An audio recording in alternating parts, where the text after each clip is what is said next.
Moog's Bad Thing, written by Judith Kerr. One day, Moog was coming home to her garden. She had been on a mouse hunt all night and she was very tired. Moog thought, I need a big sleep.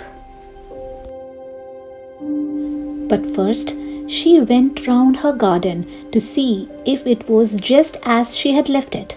The grass was still there. The flowers were still there.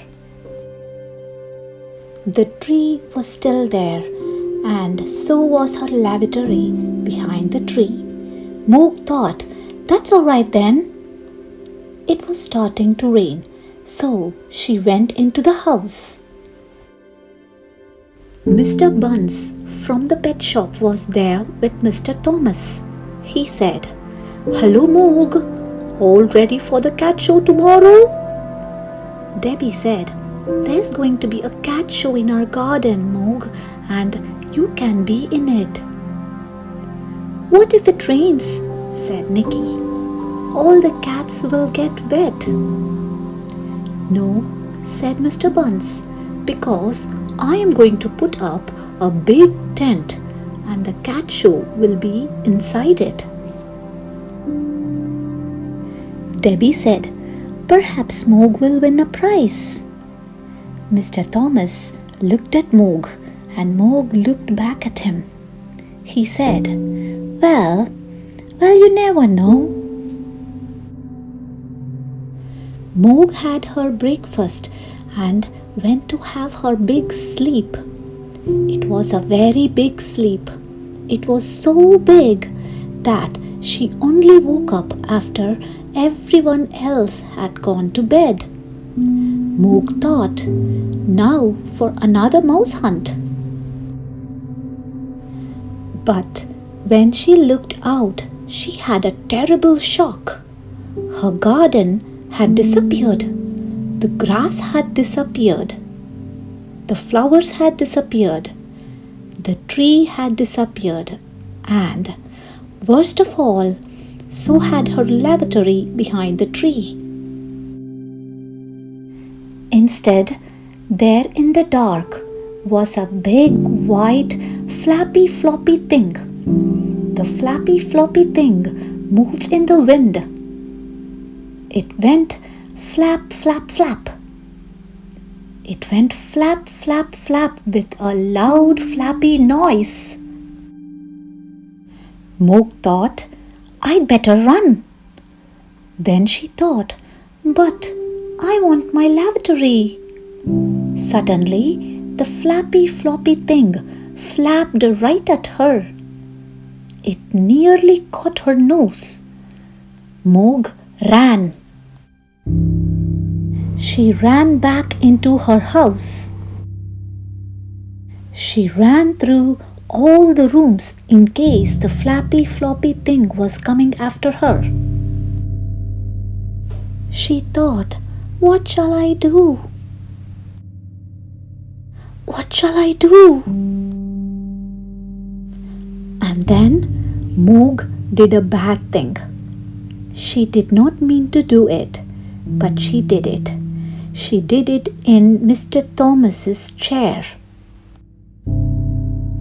Then she hid under the sofa where the flappy floppy thing couldn't get her. She was too upset to think any more, so she went back to sleep.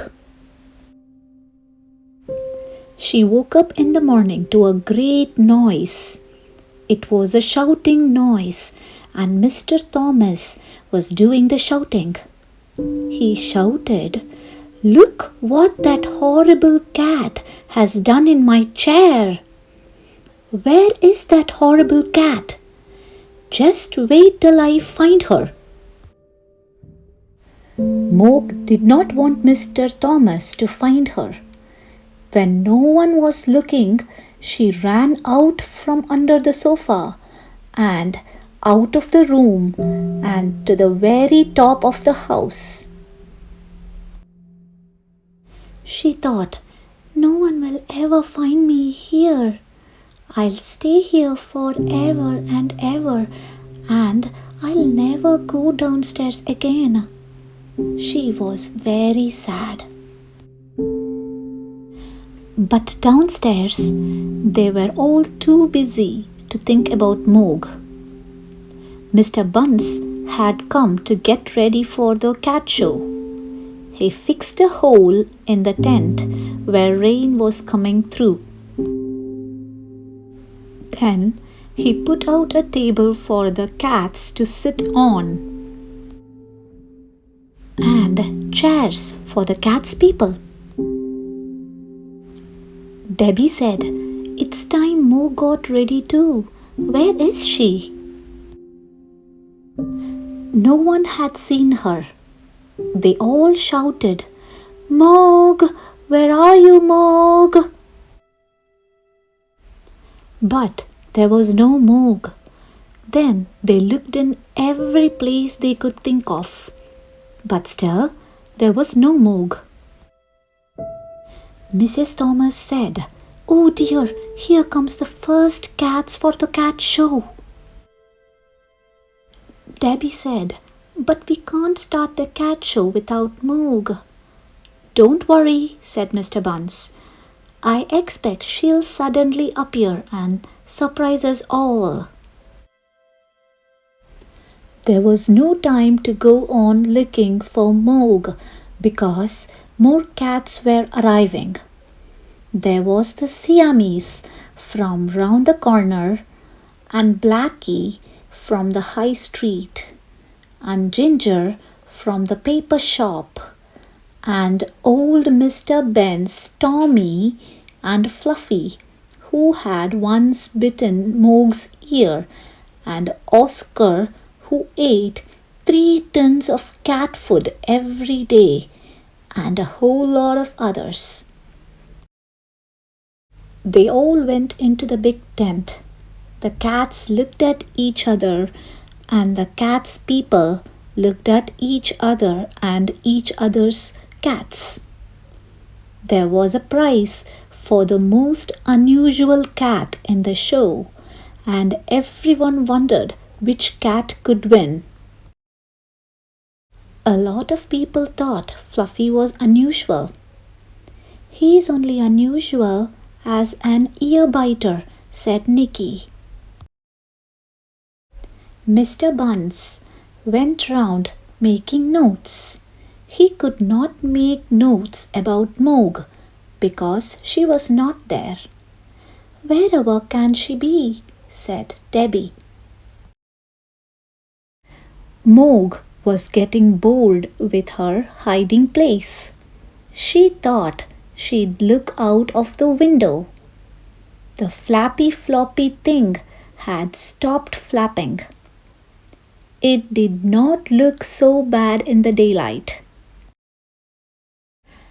And there was her tree. It was there. It was still there.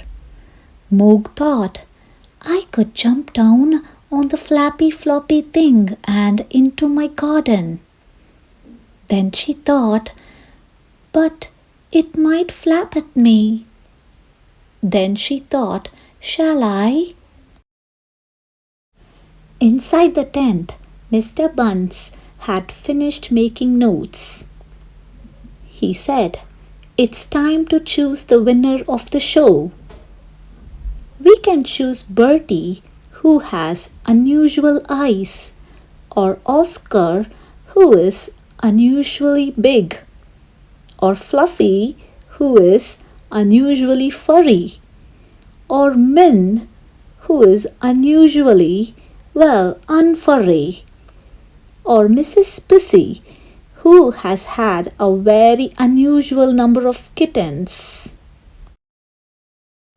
But something was wrong. Fluffy was getting wet. It was raining on Fluffy. It was raining inside the tent. "Oh dear," said Mr. Bunce. "It's another hole in the roof. The rain will come through." But then something more than rain came through. It was something furry It was something stripy. Nicky shouted, "It's Moog!" "Well, I never," said Mr. Bunce. "And in a little dress?" "I thought Moog might surprise us, but this beats everything." Moog tried to say something, but only a very small noise came out. "Meow." Then Mr. Bunce said, "In this show, we have seen some unusual cats, but none as unusual as Moog. She had flown through the air like a circus cat. She is an acrobat. She has amazed us all, and I think the prize for the most unusual cat should go to Moog." Everyone clapped and cheered. Well, almost everyone. Moog got a very special prize, and Mr. and Mrs. Thomas got a certificate. They were very proud. Mr. Thomas was so proud that he was no longer cross about his chair. And when everyone had gone home, Mr. Bunce took his tent away again, and Moog's garden reappeared. It was all there just as before. The grass was there, the flowers were there, the tree was there, and so was her lavatory behind the tree. She was very happy. The end. Thank you for watching this video. Please subscribe to our channel. And don't forget to like, comment and share.